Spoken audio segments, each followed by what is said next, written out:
कश्मीर को लेकर मैं बार बार कहता हूं कि पूछा जाता था कि आखिर इस सरकार में और पहले की सरकारों में फर्क क्या है। तो गाली गोली से बात नहीं चलेगी, गले मिलके माहौल सुधरेगा। और उसकी ठीक बात की जो लाइन थी, आतंकवादी घटनाओं के खिलाफ, आतंकवादियों के खिलाफ जरा सी भी नरमी नहीं बरती जाएगी। मुझे लगता है ये पूरा सेंटेंस है, ये पूरी कश्मीर पॉलिसी है इस गवर्नमेंट की। और अगर आप उसको देखें तो सरकार पीडीपी के साथ मिलकर, सबसे बड़ी चुनौती तो यही थी कि बीजेपी और पीडीपी सरकार चलाएं। एक उग्र हिंदुत्व पार्टी मानी जाती थी एक समय तक, एक उग्र मुस्लिम पार्टी मानी जाती थी।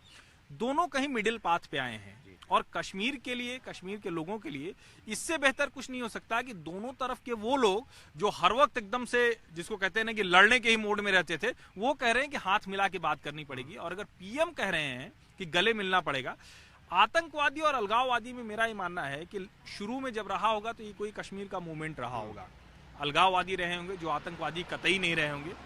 लेकिन जिस तरह से अलगाववादियों ने अपने आप को बनाए रखने के लिए, या कहें कि अपने आप की रिलेवेंस जो होता है, संदर्भ बचा रहे, उसके लिए जिस तरह से आतंकवादियों के साथ हाथ मिलाया, जिस तरह से पाकिस्तान से फंडिंग होने लगी, जिस तरह से आतंकवादियों के हाइडआउट्स के लिए अलगाववादियों के घर यूज किए जाने लगे, मुझे लगता है कि थोड़ा सा समय आ गया है। और शायद वो ये सरकार अच्छे से जानती है, कड़ाई आतंकवादियों के साथ, लेकिन अगर अलगाववादी आतंकवादी की तरफ जा रहा है तो वहां भी कड़ाई करनी ही पड़ेगी, कश्मीर के और कश्मीरी लोगों